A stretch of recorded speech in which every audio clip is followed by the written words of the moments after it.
Good evening and welcome to the TNT Show.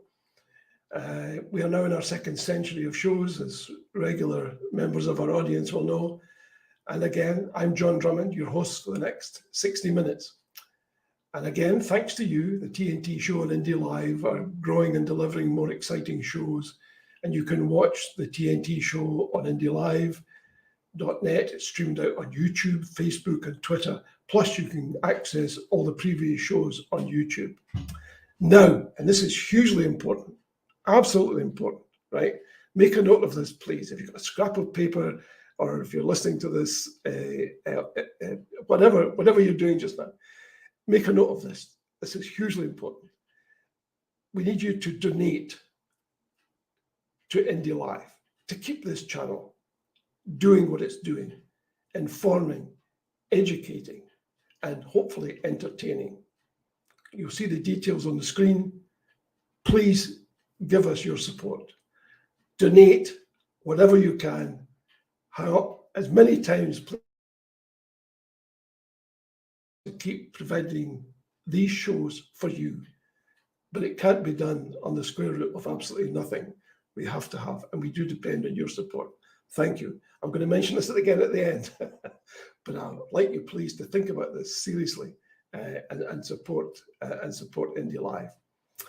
You know, it's been another great day for British democracy. Boris Johnson this afternoon was asked by the Parliamentary Liaison Committee, who said the following, Prime Minister? Can you tell us who said the following? When a regime has been in power for too long, you can rely on the leaders of that regime to act solely in the interests of self-preservation. Who authored that quote? Johnson was asked. He volunteered, was it Cicero? No, said the questioner. It was Boris Johnson. It was you, Prime Minister. It's not just his short-term memory that's faulty. It's all parts of his memory by the looks of it. Tonight, we are talking to a special guest.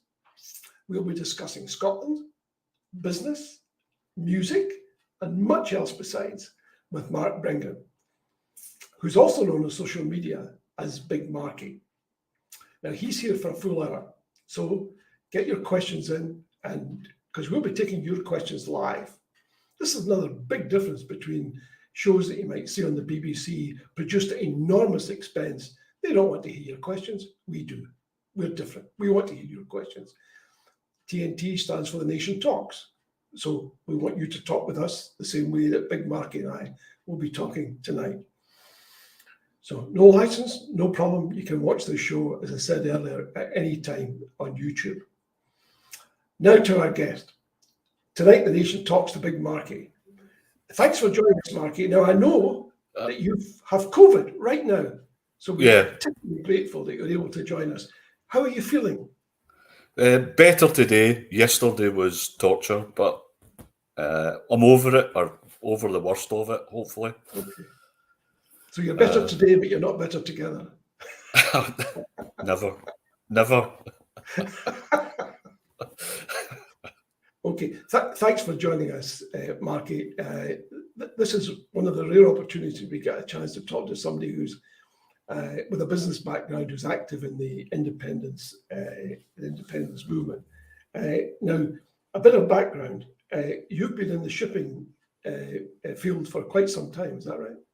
Yeah, basically when I was 16, my mum said, you're not leaving school unless you get a job. So this was back in the Thatcher time. So I went along for a YTS interview. They gave me the job right there and then. I thought, oh, I've nailed it. I've done, but little did I know that really they were just desperate to give anybody a YTS just to get them on the books and get their training. And they found me a placement with a P&O firm. And I started there when I was 16. Basically cut my teeth in European transport back when we were, before the EU was created. So everything was a Friday. It was geared up for a Friday where all your shipments were loaded on a Friday. And then you had to work until about 10 o'clock on a Friday night. just to do the customs documents.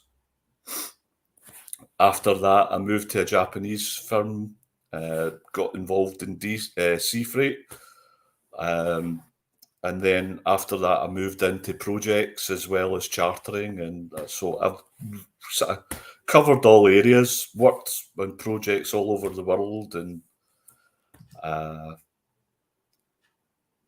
sort of see the failings that we've got in our infrastructure in Scotland, because it's just been totally sidelined.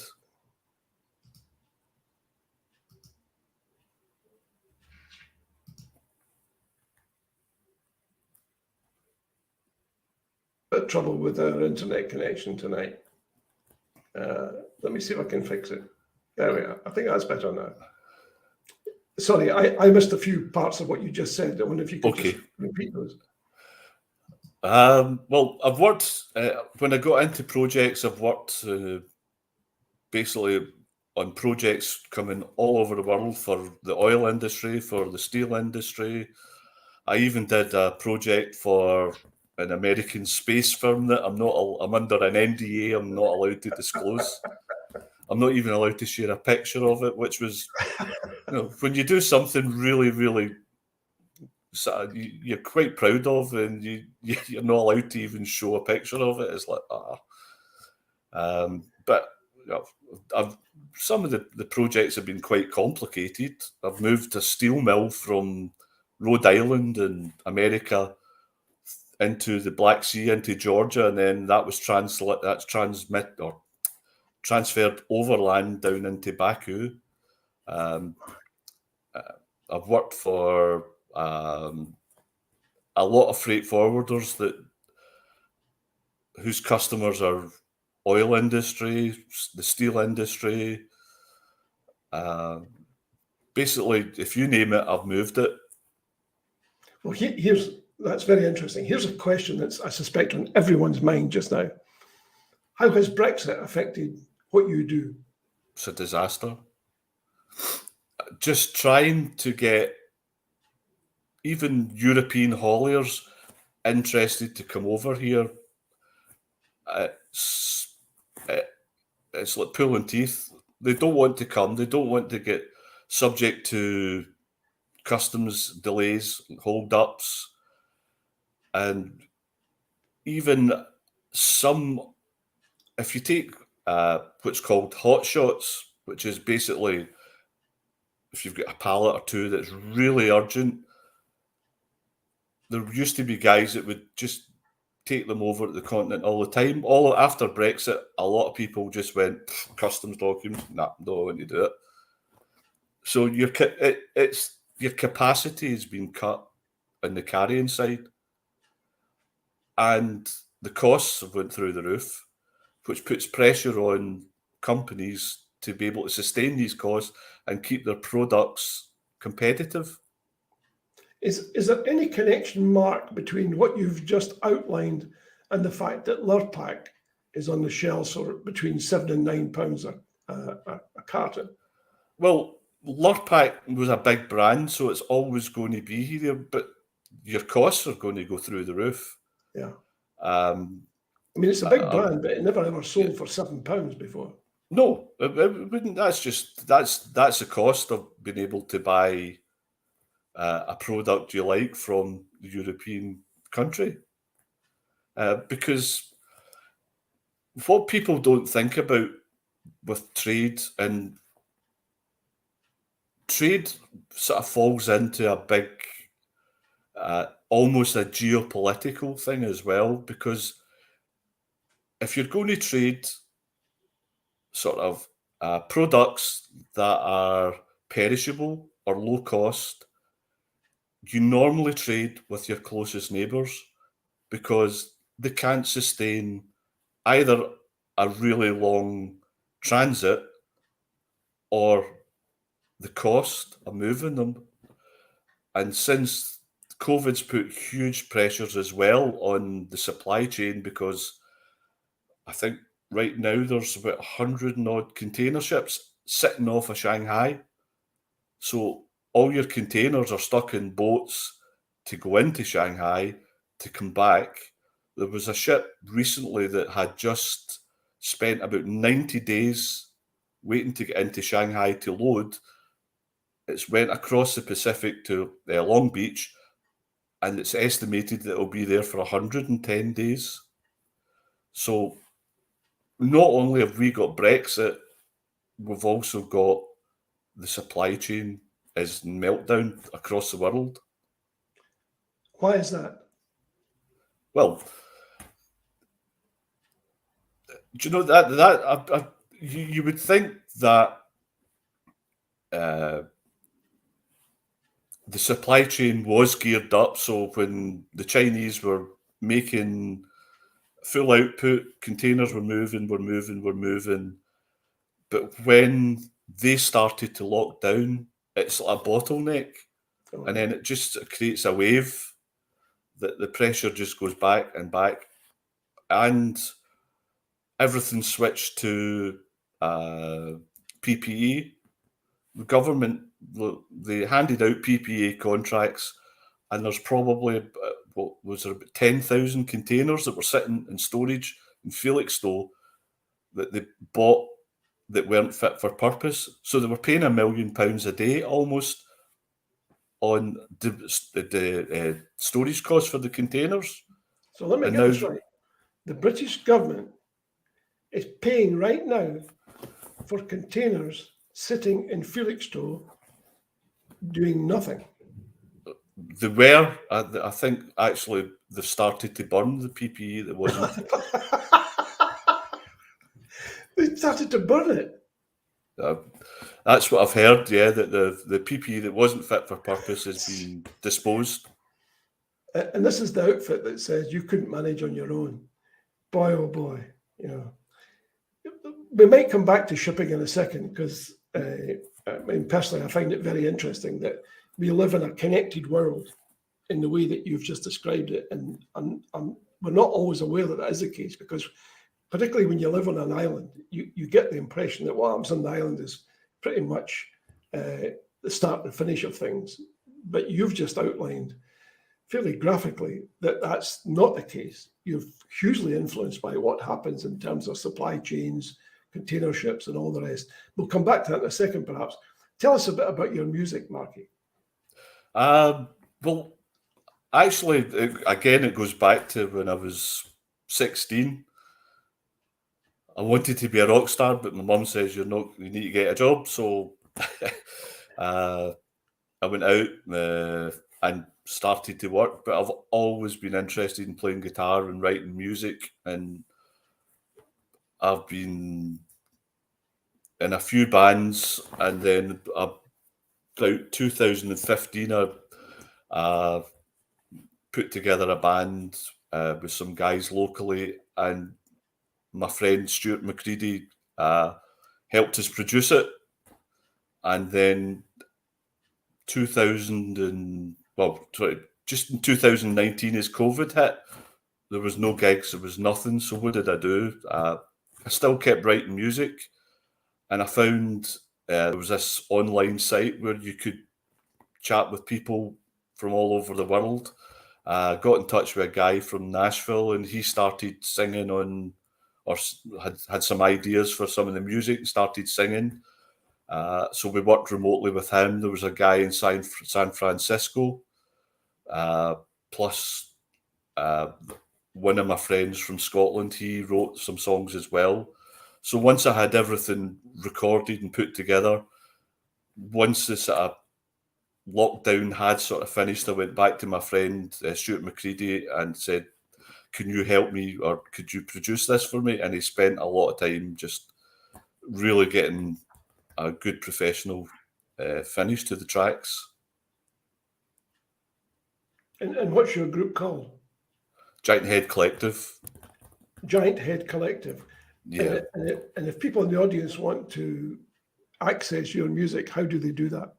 It's everywhere: Spotify, YouTube, okay. Deezer, Apple Music, all the digital platforms nowadays.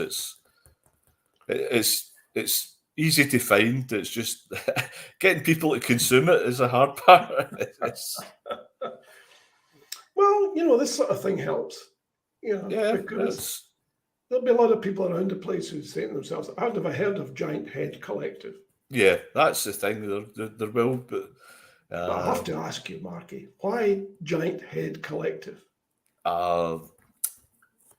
It goes back. One of my favourite artists is a guy called John Hyatt, and about 2003 came out with an album called The Tiki Bar Is Open, and I got into tiki heads, so I started collecting tiki heads, and my favourite one was always the Moai, the Easter Island, because I thought they're simplistic and they look really. So I just get carried away with that, and now everything I've got's got a tiki head or a giant an Easter Island head on it. Well, these things are fascinating. I'd love to talk to you about Easter Island, but we probably don't have time. So people can get your music on Spotify and the other channels. How many people are in your collective, Giant Head Collective? Probably the amount of people. There was about 7 contributed to the latest album, because I was just sort of bringing people in for specific songs, or I wrote a lot more than what we put out, and it was what caught somebody's ear, and they said, "Oh, I like that tune, I can do this," and they would go away and do their thing and send me back their tracks, and it was whittled down to sort of 15 songs. There's still a lot that I need to finish. I need to find the right people to finish, or somebody that can pick up on the vibe, because I like Americana and country and sort of southern rock, because basically it's like Scottish folk music. They've got elements of that, and it's when all the Scots went over to America, they went, let's find some mountains, let's make some whiskey, and they took their music, and you hear it. You can definitely hear it on. It's right in the roots of sort of country music and bluegrass, and it's remarkable. I know exactly what you mean. In fact, I watched somebody doing a program on the Appalachians and the folks who lived up there, and he said that Scottish music fitted very well because these people came from the old country, and besides, everyone there likes getting drunk and just playing music. Basically, they went there to be left alone. Really, that's what we want to have a drink, play our music, leave us alone. So they went there, and then probably about 50 years later, the British Redcoats come in and said, "No, you're having too much fun, and where's the revenue for all the whiskey you're making?" Oh yeah, and then shortly after independence in 1776 or thereabouts, the American government had to put down a riot because people were making their own booze. And so the first enemy that the new independent army fought was against its own citizens. It's always about the money. It's always about the money. Rob Taylor, going back to shipping for a second, sort of trade in particular, is asking, what are your thoughts on whether a hard border would be needed after independence? And how would that I don't have a problem. I don't think there would be a hard border, because when it happens, there'll be negotiations. But the thing is,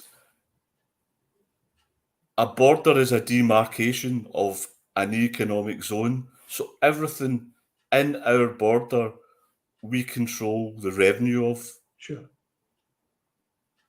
But there will be a negotiation. And if you look around the high streets and the supermarkets, retail, insurance, banking, they're all going to want access to our economy. Yeah, but I agree with that. I mean, I can't think of a business person, though they may say different during a referendum campaign, who would voluntarily want to give up 10% of the revenue. It makes no sense to me, particularly in straitened times when the economy is not growing, where there's recession looming or actually in place. It makes absolutely no sense to say, right, I'm going to have a self-denying ordinance to cut off 10% of my market. However, the business community operates within civil society, and civil society is controlled by politicians. So there is a possibility, I'll put it no greater than that, that the negotiations would have to be clearly focused on making sure that whatever border did exist, and one would imagine that if Scotland were to re-enter the EU would insist upon a border of some kind. So there would have to be a sort of Scottish protocol, if I can call it that, developed. You think?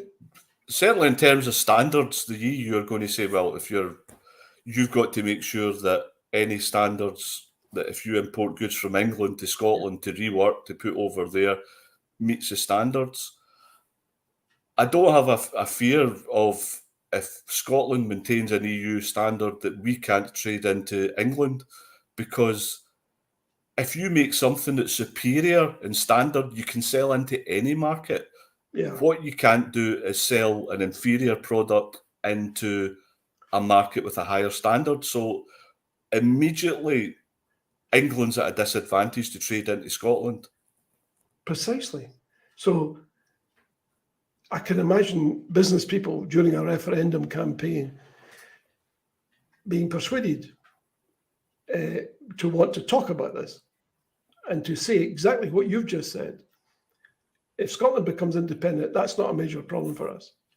The problem for us would be if Scotland repealed Brexit, because then what would happen is we wouldn't be able to sell into Scotland because our standards, by the whole point of Brexit in large part was to reduce standards. Exactly. That Brexit was about trashing standards, and that's what the internal market bill's about as well. So wouldn't the problem be, though, if Scotland, an independent Scotland, were to rejoin the EU, then that would definitely militate against products in England being sold in Scotland, because the EU standards would be higher by definition. If we were in the EU, then yeah, we would have to adopt their standards. But I think we need EFTA. We stick with EFTA for the first few years. Let us get a government. We don't even know who will be our first government. Sure. There is this complete fallacy that the first government of Scotland will be the SNP. It probably will, but the whole point of independence is for democracy. Yeah. And I can guarantee you that all the unionist parties and the Douglas Rosses and the Anis Sarwars are saying, oh, no independence. As soon as we vote for independence, they'll be the first people, instead of saying, you can't, they'll be saying, we need to. They'll have their opinions. They'll have their policies. Yes. Well, certainly if we look at historical precedent, we find that independence is a bit like success. Failure is an orphan. Success has many fathers.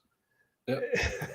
I think independence would also have many fathers if it were successful, but if it were to happen, because it's in everyone's interest. If you're a Tory, for example, or somebody centre-right in Scotland, there is no home for you if you believe in independence. And so therefore, what you do is you have to stay at home or vote for a party that you don't necessarily feel sympathetic to. But after independence, I can imagine a whole bunch of right of centre people forming their own Scottish party to represent their interest. The fact that it hasn't happened until now is a bit of a mystery to me. But because we're the only, Scotland is about the only independence-seeking country that doesn't have a right of centre independence party. That baffles me too, because to me, independence isn't a left thing or a right thing. It's about it's taking your own decisions. It's controlling your own economy and working for the best for your own people. Yeah. Well, a slightly different question now, but related. Lars of Mars, as he styles himself, or she styles himself, wants me to ask you about the potential of Hunterston deep water in the Firth of Clyde. Oh, for what? Because Presumably it would have potential of some kind. You need to think of this from a ship owner's perspective. Hunterston is a deviation of about 3 or 4 days from the English Channel. So your container ships come from the Middle East, the Far East, West Africa, South America. They'll all come in through the English into the English Channel. To come up to Hunterston's about a 3 or 4 day deviation up and back. And is it to unload containers? Because why would they want to come to the west coast of Scotland to unload containers to then have to put them back in a ship to take them all the way round to Rotterdam or Antwerp or Hamburg or Denmark? It doesn't make sense. Okay. The owners just want as little calls as possible, and that's why they'll always call Rotterdam or Antwerp. It's about cost. Doesn't the equivalent logic, though, apply if the shipments are coming from across the Atlantic? Because then Hunterston would be closer, wouldn't it? There is only one service that comes out of America into the West Coast, and that goes into Liverpool, and that's a Ro-Ro service, but ACL. When Felixstowe got chock-a-block with the containers of PPE, it went into meltdown. So the Danish ship owner, Maersk, they temporarily went round to Liverpool. But again, why would they involve all the costs of moving all the containers up from England to Scotland to put out when they could go to an English port? Yeah, good point. I just wondered what volume there was across the Atlantic, and what you're saying isn't a great deal. Well, there's a fair amount of volume, but what you need to remember is logistics is actually a really, really cost-focused operation. So why would you pay £700 per container for England, where a majority of the cargo would originate, to move to Hunterston just to catch a boat out of there when they could go out of Felixstowe? Sure. Again, if they're talking about Hunterston, and I've seen it, that was it the Orkneys or Shetlands, where there was some big study that we should create a huge container terminal in Orkney and just take a ship in there and we'll unload it and then we'll feed it out to Rotterdam and all the other European. Why would the owner not just take his ship into Rotterdam and unload 70% of his cargo, which is going, because Rotterdam feeds central Germany, Switzerland, Belgium. It just doesn't make sense. Yeah. So there's probably very limited opportunities then for Scotland to be some sort of idealized container environment, even if the cost of unloading was less, etc., etc., etc. Good luck getting the cost of stevedore in Scotland down for a start. No, it just, in terms of logistics. Okay. Are there any advantages, Mark, in an independent Scotland that would accrue in terms of your business?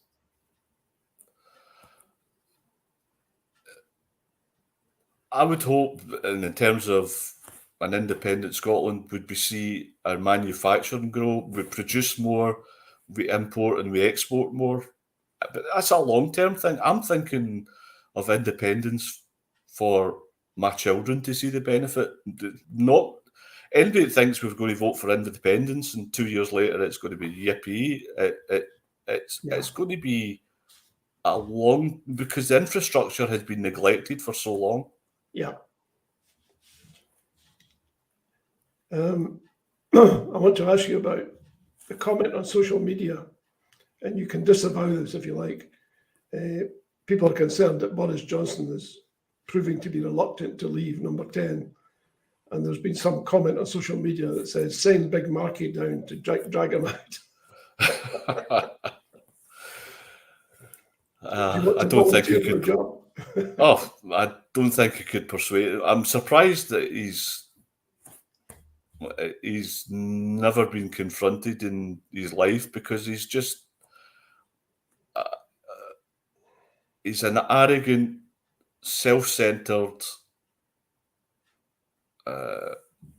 You even see it when he's challenged and he's forced to apologise or whatever. The way he looks at people, as if they're below him. How dare you expect me to apologise for this, or who are you to demand this from me? And that's just the problem with the system down there, is they allow these people into power. It's intriguing in many senses, but many of the people requiring Johnson to resign tonight were more than happy to support him scarcely 2 or 3 weeks ago in a vote of no confidence. So what the heck has changed in a couple of weeks that wasn't representative of everything that had gone before? I did get a chance to watch Johnson talking to the liaison committee this afternoon. And what struck me was his complete and utter inability to take on board criticism. His view appeared to be, I see that you're saying this, but it's got nothing to do with me. Yeah. People say, why don't you resign? And he's saying, I understand why you're saying that, but it's got nothing to do with me. And you think, it's like watching somebody dissociate in front of you. Yeah, but they're masters of that. It's a case of, we'll do this and we need to do that. And as soon as you say, how are you going to do this? Like leveling up. Yeah. It's going to be great. It's all slogans, and it's never backed up with absolutely any concrete funding or intent. Excuse me, sorry.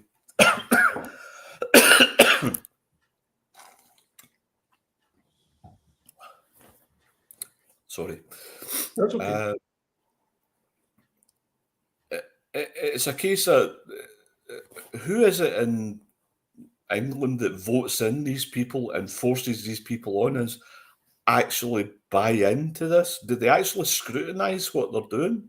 Well, I think they do. To be fair, I'm not in a position to speak for people south of the border who vote Tory, since I'm neither south of the border nor am I a Tory, and I've never voted Tory. But if I had to guess, I don't. When we interviewed the people from Plaid Cymru a couple of weeks ago, I was rather surprised to learn that the councillor who was on the show from Carrie Hunter from Wrexham said that her area of Wales voted for Brexit.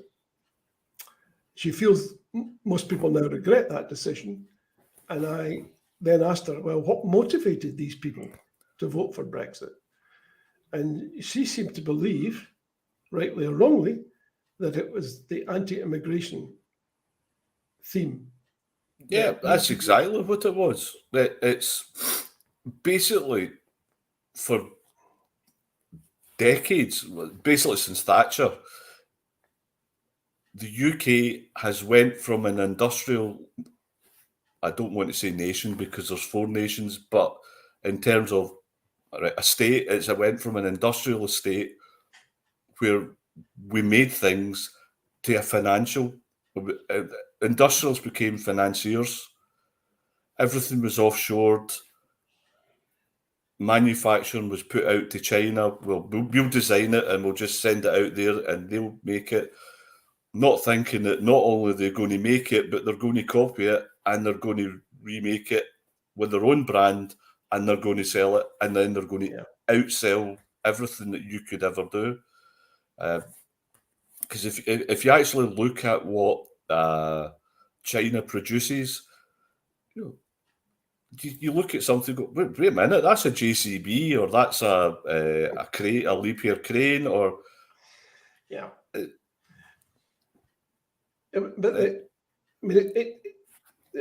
can see why that happens, and you could say, if you in a capitalist system, why shouldn't the Chinese try and undercut somebody else? That's the whole basis of capitalism, is that people should feel free to do whatever they want, hopefully within reason and within some sort of moral framework. Yeah, capitalism.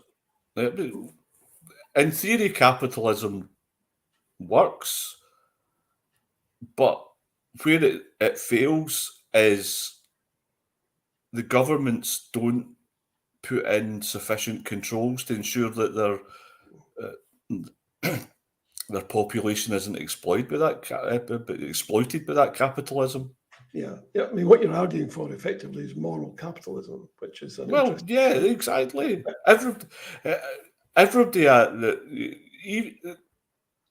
even the most ardent socialist, if you ask them what they want, is they want more money. Yes. But they and quite rightly so. Everyone deserves to work a job that pays for their food, pays for the roof over their heads, feeds their children, clothes their children. They can have their PlayStation Plus or whatever, and have a bit of safety net. That's what we should aim for. Now, let me pose this question, because it'll be in the minds of every single unionist who's in the audience tonight, and we have a number. And it's this: if, as you say, independence is going to not produce any sort of utopia overnight, could take years for it to attain the levels that you would like, why should people who have these aspirations that you've just outlined have to put up with years of reduced living standards so that this utopia can be reached? But they won't be suffering reduced living standards. If you stay in the UK, it's going to be eternal. It's going to be eternal decline. Scotland is going to suffer continued brain drain forever. We won't be able to offer our young people the prospects that they deserve.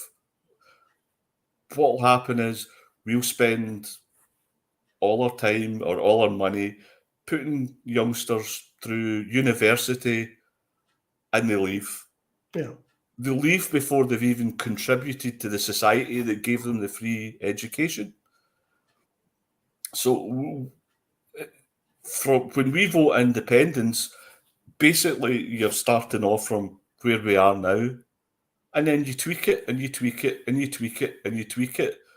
There will be a quick bounce from going back, if we join EFTA, straight into the access to the EU. If you look, Northern Ireland is actually doing better since they put a border down between the UK and Northern Ireland. Yeah. So a border between Scotland and England, it doesn't fear us. Okay. What's your assessment of how well the Scottish government is doing in terms of business support? I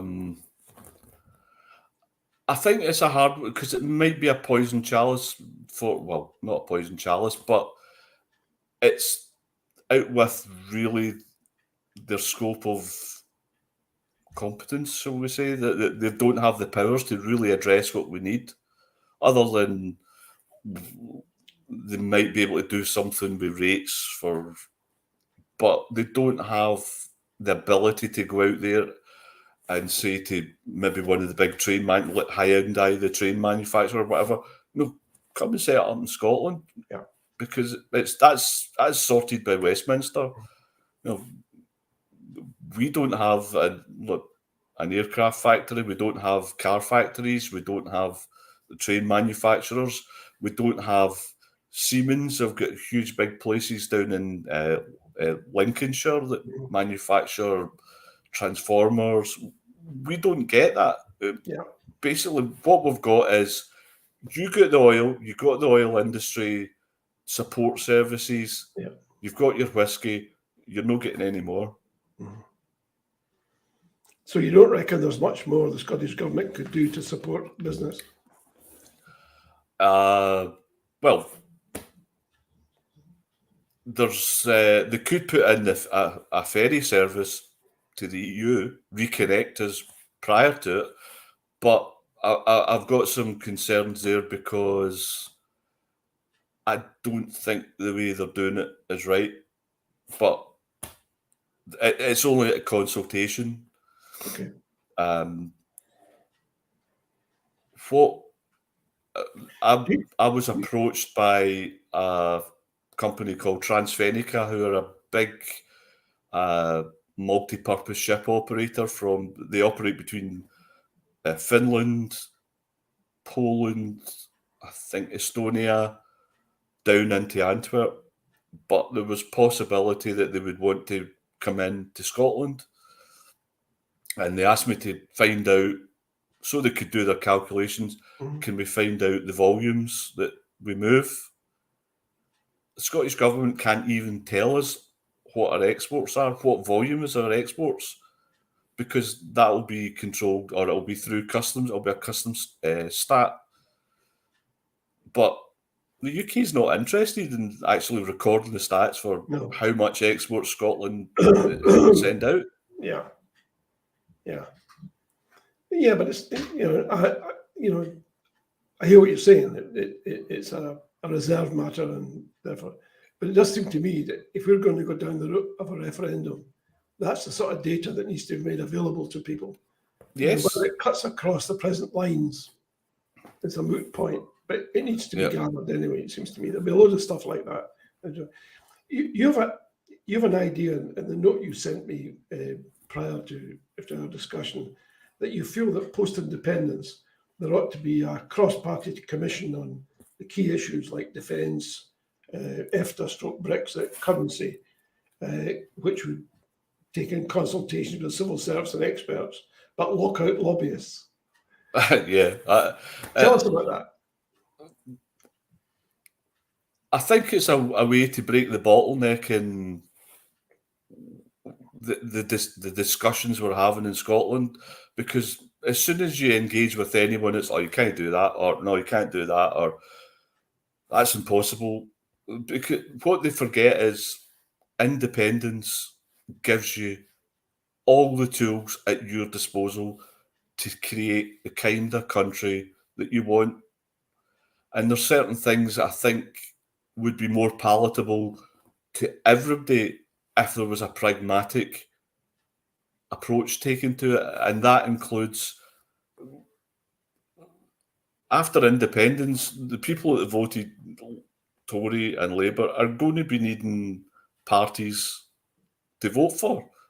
They probably will still be called Labour and Tories, but as long as they're 100% controlled in Scotland and answerable to the people of Scotland only, then we need to work with them, and it would be good to have as many different ideas as possible. And you're also in favour of making sure that we get contact with as many countries outside the UK as possible. Yes. What we need to do is we need emissaries everywhere where we've got a huge diaspora. Get there, meet with the people, because these people, a lot of them left Scotland because they had no future. Yeah.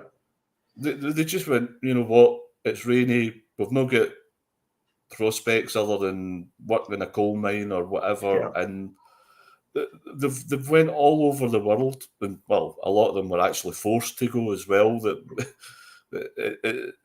it gets, that's written from history now. But we need to go there, and we need them to reconnect with the old country as such, and then we need them to talk to their elected officials over there to put pressure on their government to support us, because I guarantee you the UK will be chapping the doors of every country from America to Australia to Canada, New Zealand, saying, don't support the Scots. Yeah. I mean, it's an interesting concept because it seems to me that there's two things that need to happen. One is you need to have negotiations with the Westminster government, and on some level, there has to be a meeting. Now, whether that meeting needs to be forced by having a Section 30 or having a general election that requires the UK government to come to the negotiating table, whatever other device might be appropriate, that's an internal thing. But it seems to be, you're absolutely right, there needs to be an external dimension to this, which is all about building bridges with countries outside the UK so that you can make an appeal to them during the negotiations, perhaps, or at some stage, maybe post-negotiations, whatever, to give them a chance to become involved in the process, because it's one thing to declare independence. It's quite another thing to have it accepted. Well, that's where we should probably have a very basic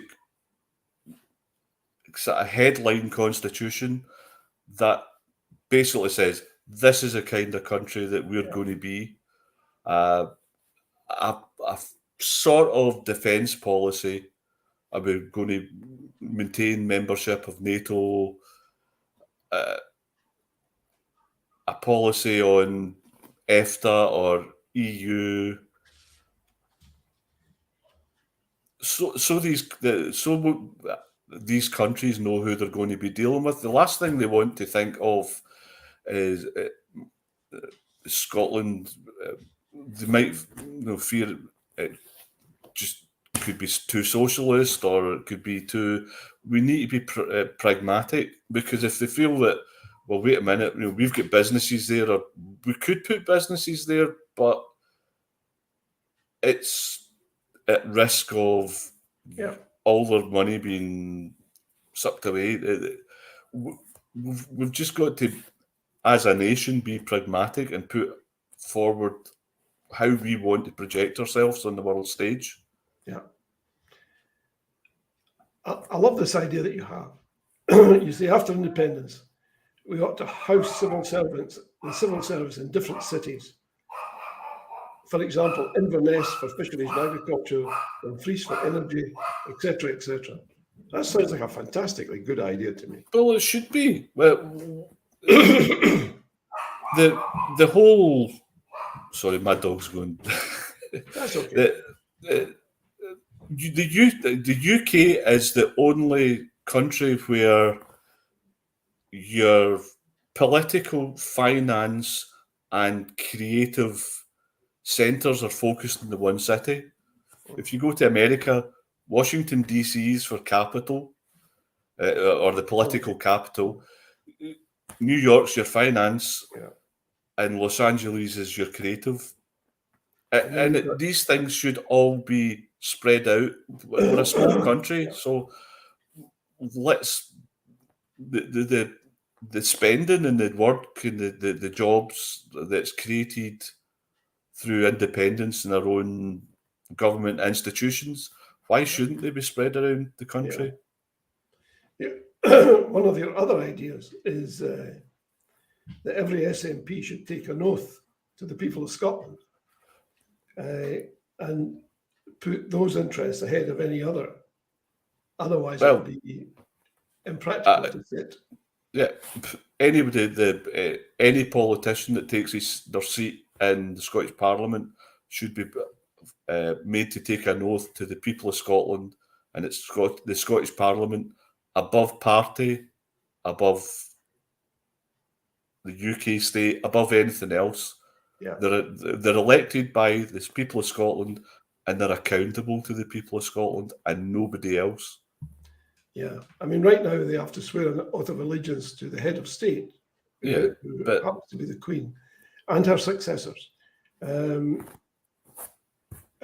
So that would be difficult to regard the Queen as sovereign, at the same time take the view that the people are sovereign. But in Scotland, the people are sovereign. Anyway, there's a precedent, as I pointed out in last week's show. 321 British parliamentarians are presently Irish citizens. To be an Irish citizen, you effectively have to sign up to the Irish Constitution.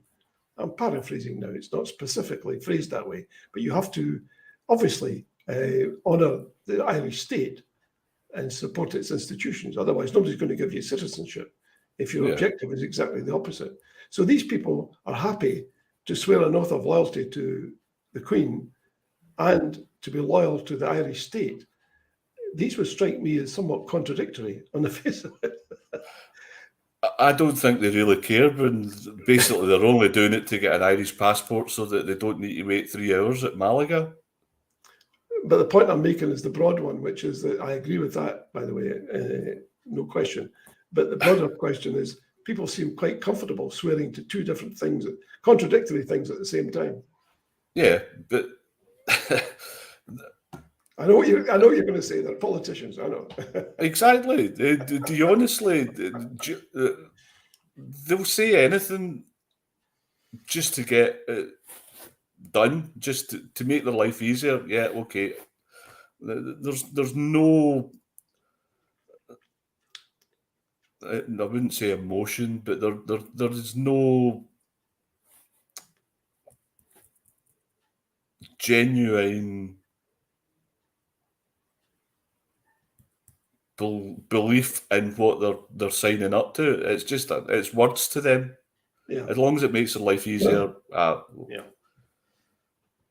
Maybe there ought to be a campaign to require all MSPs, if it's their wish, to sign up to these two things. Just the present oath plus another oath that says the Scottish people are sovereign. If they want to keep their oath to the Queen, then that's an argument for another day. At the end of the day, we just want to decide: do we want to be independent? Okay. Do we want to take the decisions to grow our country and make sure that our children and our children's children won't be deprived of any opportunities? Yeah, got it. Now, in terms of the Scottish Government and the SNP approach to these things, do you think they should be more assertive? Yeah, they need to take the wallies out and get the fangs in. I think we see it. We'll hold an independence referendum in 19th of October 2023, and immediately we've been faced with every scare story. We're making Putin happy. It's never going to happen. It's a pretended referendum. Mm-hmm. No, we really need to say we're going to have it. And if you're not going to give us it, then we need to look at something. We need a Great Salt March or the equivalent of a Great Salt March where we can challenge the UK authority peacefully in Scotland. But isn't that exactly what Nicola Sturgeon has proposed? I.e. that if, as happened today, Boris Johnson wrote to her denying her a Section 30, that she says, if you do that, I will use the next general election as a plebiscite. And if that plebiscite returns a majority, then we will regard that as being effectively a referendum result. And we would then act on it. They'll still not accept it. That's why we need friends out with the UK. We need the EU, but the EU is going to be pretty tied up with Ukraine, so they're not going to be focusing too much on Scotland. Then we need to look at America, Canada, anywhere that will listen to us and just say, well, you know what, you have democratically demonstrated that you want independence, and we'll support it. I mean, personally, I feel it would be untenable for the Westminster government to continue as before. Now, I know when I say this, lots of people in the audience will be saying, look, that's not going to happen because the Keir Starmer has been quite clear. He will have no truck with SNP. He will not negotiate if it's a hung parliament, etc., etc., etc. I don't think that position is sustainable, by the way, but that's what he's saying. Now, so you've got the two main party leaders in Westminster saying, we won't negotiate. We won't even negotiate on democracy, never mind a referendum. And that, I mean, I suspect that hard line will not persist because it's unsustainable. But it does indicate where the negotiating position will start from. Yeah, it's always good to, it's always, they're always going to take a hard line, but I think we also need to take a hard line and say, we're not going back. We're not going back in our box. For too many people in Scotland, the union doesn't work no more, and no more fake federalism or broken promises. If we're going to have a discussion about how we could, there's so many areas that we can be independent, but we can still work together on. Yeah, I would agree with that. I think it's like any business deal. You end up, it's a give and take thing. You know, people negotiate. Well, you know, it's a good deal if, you know, it's a good deal if both parties walk away and they're not happy. We've got a quick question. Career advice, I think, from Charles Smith. He's asking, are customs and freight forwarding only learned hands-on, or is there a career structure and a professional courses and qualifications? It's hands-on. Basically, you learn from the ground up. Okay. Once you get into a freight forwarder or a logistics company, there are some industrial, or it's called the BIFA, the British Institute of Freight Association. They've got some courses that your employer can put you through, but most of it's learned just. Okay. It's just hands-on. You learn from doing the job. Okay. Well, that's great. Mark, it's been, as always, informative and educational talking with you. And I hope people have found it as entertaining as I have. Our hour is up. Our 60 minutes has gone. It fled. It did. Just like that. And I hope everyone in the audience tonight enjoyed the show and your comments as much as I did. Thanks again. I'm just going to make a few concluding remarks. If you can stay online afterwards, that would be great. So there we go. All the questions you wanted to ask about freight forwarding and all else besides answered for you tonight by by Big Marky. Seek him out on Twitter. He always has something very useful and helpful and instructive to say. A big thank you to all of you out there for joining us tonight. Hope you enjoyed the show. Next week, we're back at the same time, and we'll be talking to columnist Alistair Heather. Look out for that show. I'm sure it will be just like all the others. It'll be a great show to participate, and you can send your questions, of course, to Alistair either during the show or afterwards. As always, or before. As always, a reminder to look out for my column in the Sunday National this weekend. You'll find it in the 7-day supplement. I can tell you, this is breaking news ahead of time, I find myself agreeing with a former Tory minister who described Westminster as a cesspit. Now, I actually had a house in the country with a cesspit, And I have to tell you, he's doing a bit of a disservice to cesspit. In closing, a further reminder that it's been another great day for British democracy. As someone very wise said, trying to decide who should replace Boris Johnson is like trying to decide which toilet to use at Glastonbury. God, that's not a thought I want to keep in mind for very often, very much longer. Another reminder, if just before we go, do donate to Indy Live. We do need your help. Please, whatever you're doing just now, put it to one side. You'll find all the details are either hope up on the screen or available to you soon. Do go there, donate to Indy Live. We'll be terribly grateful to whatever you can provide. I know these are tough times. I know we're all in straitened circumstances, but we definitely would very much appreciate your help. And again, to all of you, thanks for joining us. Stay safe and take care. See you next week.